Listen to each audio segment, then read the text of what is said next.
Okay, so this is a video tutorial response to Firebrand Studio, who is apparently a beginner at UE4 and is hoping for some help with a simple door and key system. The reason I'm making a video tutorial is because, well, there's a lot of things wrong I can see they're doing right now, and it will be easier to explain it in a video. So, first off, it appears that they're doing everything in the level blueprint, which is not very good because it doesn't make your keys and your doors very reusable. So for example, if you wanted to go to another map and you wanted to have more keys and doors, you would have to reset up all this stuff in that level blueprint as well. And it's just not a very good idea. Instead, what we're going to do is we're going to make our keys and our doors different classes. And that way we can bring them over to other levels and reuse them as many times as we want. Also, the number of keys would be dynamic instead of having to have a separate boolean for every single key in the level. So to do that, let's right click and make a blueprint class. They're both going to be actors. First one's going to be door, and the second one is going to be key. Double click this. For the key, I believe they were using a cone, so let's add a cone for the key. And for the door, I believe it was a cube. Also, we want to make sure our collisions on these are set right, because otherwise they won't collide with our character at all, or they won't trigger events with our character at all. So let's scroll down, click on our cone and scroll down to the collision preset. We want to change this to overlap only pawn. So this will only trigger overlap events when it's overlapping with our pawn. Our pawn is our character, by the way. So change this one to overlap only pawn, compile and save these. Now the problem that Firebrand Studio was having was that he wanted to have different keys open different doors. And the way we suggested that they do that is by having an array of keys or ints stored in our character,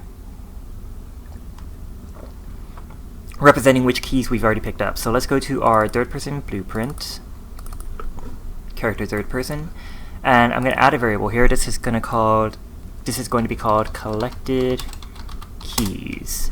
We're going to change this to an int, and we can change it from a single variable to an array or some other container by clicking this sort of capsule looking thing over here.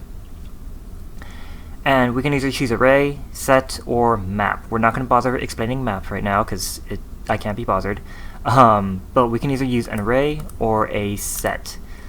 The difference between an array and a set, they're both lists of stuff. They're both containers of objects, or structs or whatever. But an array is an ordered list that can have as many copies of a thing as it wants.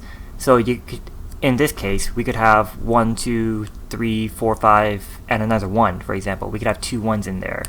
However, a set only allows you to have 1 copy of everything in it, and it's not ordered. So we could have 1, 2, 3, 4, 5, but we can't add that other 1. It just wouldn't. There wouldn't be a second 1 in that set.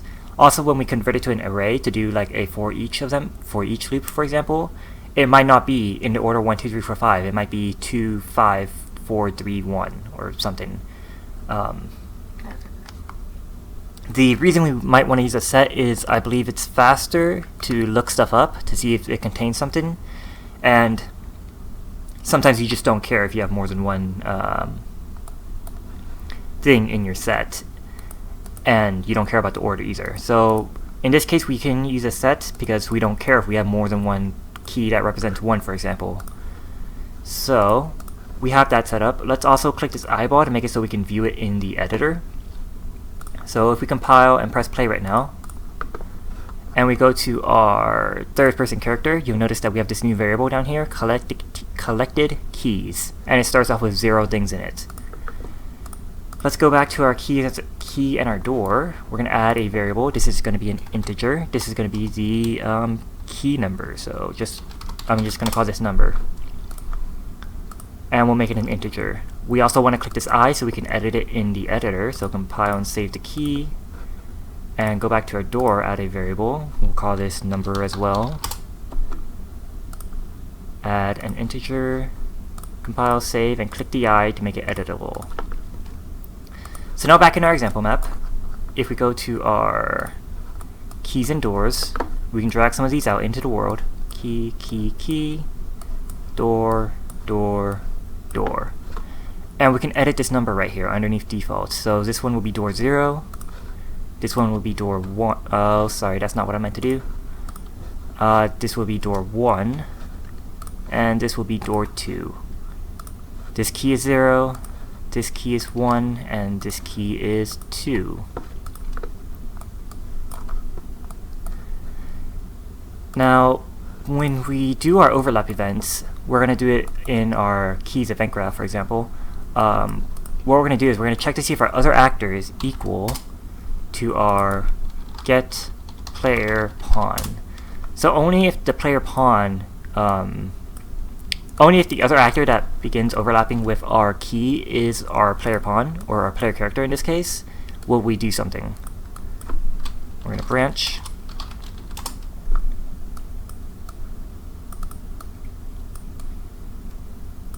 And if it is equal to our player pawn, we're going to cast our player pawn to our third person character, because otherwise it won't know that our player pawn has this collected keys variable. So as a third person character, we're going to get its get collected keys, and we are going to add our number to it, whatever number key we are. After that, we will destroy ourselves. Destroy actor. Here it is. Compile, save that. So if we go back to our map and press play and click on our third person character right here, if we pay attention to our collected keys, when we overlap this cone, we now have an element in it. If we hit Shift F1, by the way, we can bring up the mouse so we can click on this. Click this drop down, we notice that we now have key number 1. We go over to the other cone, we now have key number 1 and 0, and the other cone, we now have 1, 0, and 2. Okay, so in our door, we are going to, in our actor begin overlap, we're going to do the same thing. So if it is equal to our get player pawn, and branch on that, we're going to cast that pawn to a third person character so that we know what it has that variable. We're going to get its collected keys, and we're going to ask if the collected keys contains our number. Branch on that. If they do contain our number, we're going to destroy ourselves. So destroy actor, self, and I believe the other option was go find the key.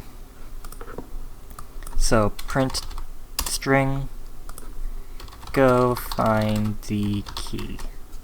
And then they also wanted to print key owned if we do have it. So print string key owned.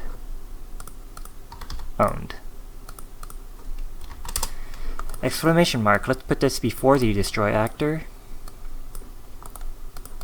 Break those links. And now that should work. So compile, save this, press play again. Collect, what was this? Key number, that was key number 2. So if we try to open this door, we have that key, so it said key owned up there on the top left. However, when we go to the other ones, it says go find the key. If we collect this key, it now opens that door. And if we collect this key, come on, there it is. It now opens that door.